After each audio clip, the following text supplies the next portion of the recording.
పున్నమి బిడ్డల పవిత్రమైన జాతర నగోబా జాతర. ఆ జాతర కోసం రావాలని ఎడ్ల బండ్లపై వెళ్ళి ఆహ్వానాలు పలుకుతున్నారు. పవిత్రమైన జలాల కోసం పాదయాత్రగా వెళ్తున్నారు. ఆ పవిత్రమైన జలంతోనే మహాభిషేకం నిర్వహిస్తున్నారు. స్వర్గం నుంచి ఆ జలాభిషేకానికి నాగదేవతని దిగి వస్తుంది, కళ్ళ ముందే కనిపిస్తుందని చెప్తున్నారు ఆదివాసీ మెస్రం పెద్దలు. అలాంటి నగోబా జాతరను మనము చూద్దాం.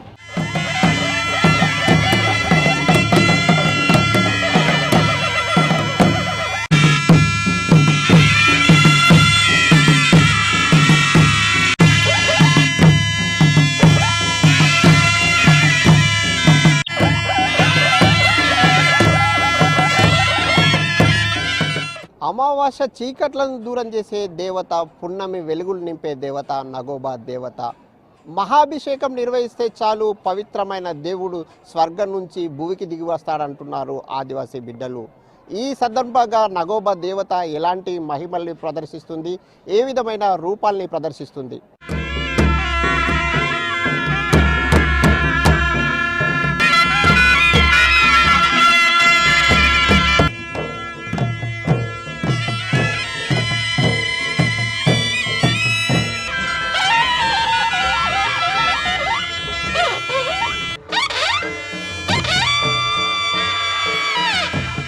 మహాపూజకు దంచిన నైవేద్యాలు మేము ఇంటికాడ పండించిన పంటలతో 7 రకాల నైవేద్యాలు తయారు చేసిన దంచిన వడ్లు, తీసిన నువ్వులతో నూనె తెస్తారు, గానుగుతో తీసినవి. అవి పదార్థాలను 7 రకాల పదార్థాలను మహాపూజకు నిర్వహిస్తారు. కటోడ పూజ చేస్తాడు. మళ్ళీ పటేల్ వంశస్థులు అక్కడ నిలబడి ఉంటారు. మేము అందరం 7 అన్నదమ్ములం అన్నట్టు, 7 అన్నదమ్ములం మహాపూజకు అక్కడ హాజరవుతారు. అప్పుడు మా పూజ జరుగుతుంది. అప్పటి వరకు పూజ జరగది. ఇక్కడ బయట కూడా తెలియదు. నాగోబది దాపర్ యుగం ఇది. ఇప్పటిది ఈ విషయంది కాదు. ఈ యుగాల నుంచి తరతరాల నుంచి వచ్చేస్తున్న, తరతరాల నుంచి మా వంశస్థులు, మెస్రం వంశస్థులు తరతరాల నుంచి వచ్చేసి ఈ మహాపూజ అనేది నాగోబాకు గోదావరి గంగాజలంతో అభిషేకం చేసి రాత్రి 10 గంటల తర్వాత 10:30 వరకు మహాపూజ. అది నాగమ్మ పాము అనేది వెళ్తుంది. అప్పుడే అంటే సో ఏముంటాయంటే మా సీక్రెట్ కోడ్ ఉంటాయి అక్కడ లోపల కూడా. మా వాళ్ళు ఉంటారు కదా, మహాపూజకు సెక్రటరీ కోడ్, మహాపూజకు సెక్రటరీ కోడ్ వాక్యాలు మాట్లాడిన తర్వాతనే అది నాగోబ వెళ్తుంది. అప్పుడే అందరికీ కూడా తెలిసిపోతుంది. ఇక్కడ భౌర్ మచ్చవల్లో ఎందరైతే వచ్చేసిన భక్తులు కూడా ఉండొచ్చు, ఎక్కడన్నా పడుకొని ఉన్నా కూడా వాళ్లకు ఒక 5 సెకండ్లన్నా తెలిసిపోతుంది. ఇప్పుడు పూజ జరిగింది నాగోబది అనుకొని భక్తులు కూడా తరలి వస్తున్నారు. పుషం నెల పొడుపు కనిపించినాక మా ఆదివాసుల పడియూరు అంటారు, మా మెస్రం పరివార్. అయితే 7 అన్నదమ్ములు అందరూ అలుకు పూత మొత్తం ఆవుగుంతిరి అన్నీ చేసి అందరు 4 అన్నదమ్ములు మన మెస్రం పరివార్ అందరు వచ్చి మన కెసలాపూర్ గారంలో ఊర్లో అన్నదమ్ములందరూ కలుసుకొని నెల పొడుపు తెల్లారితేనే దీపం ముట్టించుకుంటారు. అంటే మొత్తం బట్టలు గోడలు మేగుతారు, అన్నీ చేసి మంచిగా శుద్ధితోని గంగ నీళ్ళ శుద్ధి అయి మన శాంపరదం పుషం నెల వచ్చింది అన్న మనము దీపం పెట్టి మనం మొక్కి మనము మన పూజా కార్యక్రమం మొదలు పెడతాం అనుకుంటా. మన ఏడువీరు పడియూరు అన్నదమ్ములు అందరు కలుసుకొని మాట్లాడి దీపం ముట్టించుకుంటారు. దీపం ముట్టించినాక తర్వాత చెకడ, మన జడప చెకడ ఉంటుంది, చెకడ తయారు చేస్తారు. 7 అన్నదమ్ములు తయారు చేసి అత్తబాయి కాకోబాయి ఉంటారు కదా, వాళ్ళు నైవేద్యం తయారు చేస్తారు. మలేదా పాశం ఇక జారి చెకడ పోతుంది కదా, చెకడ సిరికొండకు పోయి కటోడ పర్దాన్స్ పోయి కుండలు చెప్తారు. సిరికొండల కుండలు చెప్పి ఇక రాజంపేటకి పోతారు. 9 నిద్రలు చేస్తారు, కటోడా పటాడి ఇక చేసుకొని వచ్చి 9 ఊర్లు 9 నిద్రలు చేసి వచ్చినాక మన కెసలాపూర్ గరం ఊర్లో తిరిగి వచ్చి మళ్ళా అందరు 7 అన్నదమ్ములు కలుసుకొని అందరు వచ్చి నగోబా జాతర ఆదివాసుల్లో అనుబంధాలను పెంచుతుంది, ఆప్యాయతలను పంచుతుంది. అందులో భాగంగానే దేవత ముందు ఆదివాసీలకు బేటింగ్ నిర్వహిస్తారు. ఒక్కసారి బేటింగ్ హాజరు కాకపోతే నగోబా దర్శనం ఉండదా? అది ఎన్ని రోజుల పాటు దర్శనం లేకుండా ఆదివాసీలు దూరంగా ఉంటారు?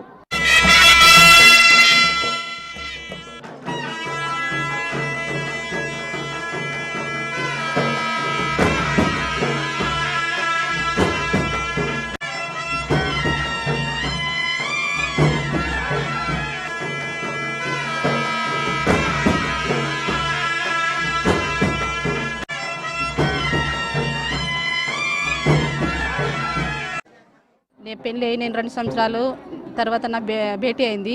కాకపోతే కొందరికి భేటీ కాదు, 10 సంవత్సరాల తర్వాత అది 20 సంవత్సరాల తర్వాత అవుతుంది. ఎందుకంటే వాళ్ళ ఇంట్లో చనిపోతూ ఉంటారు. అది ప్రతి సంవత్సరం చనిపోతే వాళ్ళది భేటీలు కాదు. అయితేనే దేవుని దర్శనం అవుతుంది, లేకపోతే కాదు. భేటీ అయిన తర్వాత ప్రతి సంవత్సరం లోపల పోవచ్చు. అప్పటి వరకు భేటీ అయిన తర్వాత పోతాం, లేకపోతే పోము లోపల. మేము మిశ్రమ వంశస్థుల్లో ఆడపడుచున్నాము. మన కుండల నిండా నీళ్ళు తీసుకుపోతారు. ఇప్పుడు అక్కడ కోనర్ ఉంది, అక్కడ నుంచి ఆడపడుచులు కుండలతో నీళ్ళు తీసుకొస్తారు. మళ్ళీ అల్లుళ్ళు ఏమో మట్టి పిసుకుతారు. మట్టి పిసికి ఆడపడుచులు ఏమో వాళ్ళు మొత్తం పుట్ట తయారు చేసి అందరు ఏమో ఒక్కొక్కళ్ళు మట్టి కుండల్ని తీసుకొని వాళ్ళు మొత్తం మట్టిని చల్లుకొని అక్కడ పూజ చేస్తారు. ఆదివాసీ బిడ్డలు అమాయకులు, మాటలు వచ్చినా సమస్యలు చెప్పుకోలేని మూగత్వం వారిది. అలాంటి ఆదివాసీ బిడ్డల సమస్యల పరిష్కారం కోసమే హేమండార్పు దర్బార్కు శ్రీకారం చుట్టారు. ఆ దర్బార్ ఆదివాసీ బిడ్డల సమస్యలని పరిష్కారం చేసిందా? దర్బార్పై ఆదివాసీ బిడ్డలు ఏమంటున్నారు?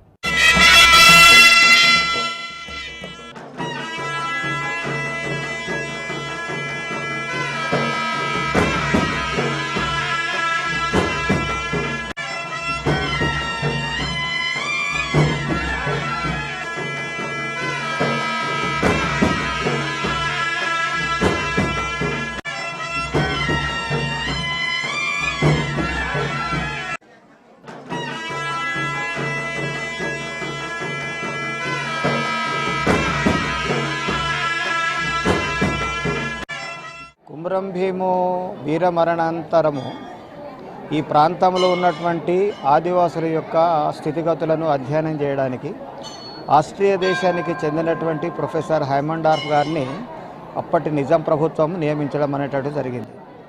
ఆయన మార్లవై కేంద్రాన్ని అధ్యయన కేంద్రంగా చేసుకొని వీళ్ళ స్థితిగతులను, వీళ్ళు తిరుగుబాటు చేయడానికి కారణాలు ఏంటిది అనేటటువంటిది విశ్లేషిస్తూ పనిచేస్తుండే. ఆ క్రమంలోనే ఆయన కెసలాపూర్కు రావడం అనేటటువంటి జరిగింది. అప్పుడు అత్యధిక మంది ఆదివాసులు ఎవరైతే ఉన్నారో, గోండు సమూహానికి చెందినటువంటి ఆదివాసులు ఎవరైతే ఉన్నారో వాళ్ళందరూ ఎక్కువ మంది ఇక్కడ గుమిగూడేటటువంటి ప్రాంతం అని దీన్ని గమనించి రికార్డు ప్రకారంగా అంటున్నారు అంటే 1945 ఆ ప్రాంతంలో ఇక్కడ దర్బార్ అనేటటువంటిది కార్యక్రమాన్ని ప్రారంభించారు. ఇక్కడ నుంచి వీళ్ళ అర్జీలు తీసుకొని, వీళ్ళ విన్నపాలు తీసుకొని వెళ్ళి అక్కడ నైజాం గవర్నమెంట్కి చెప్పేటటువంటి వారు. తద్వారా సమస్యలన్నీ పరిష్కరించబడేవి.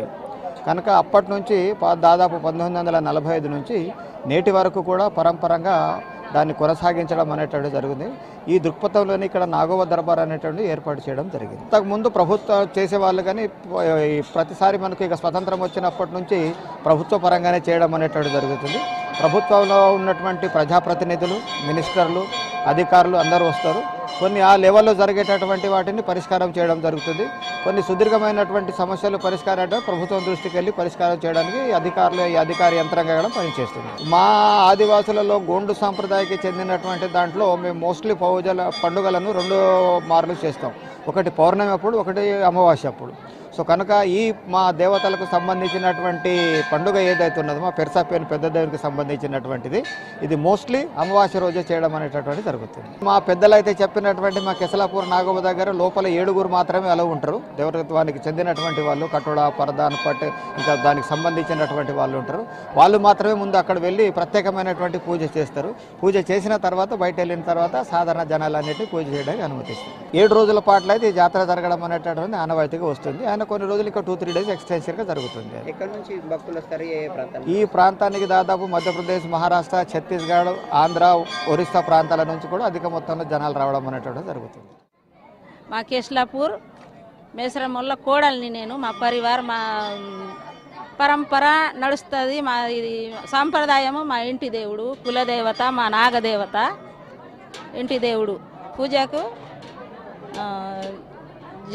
కలశం బట్టి మర్రి చెట్టు కాడ 5 రోజులు ఉండి ఈరోజు నాగదేవుడి కాడ మా ఇంటి దేవుడి కాడ మేము పూజకు వచ్చినాం. ఇప్పుడు ఇప్పటి నుంచి పూజ ప్రారంభం అవుతుంది.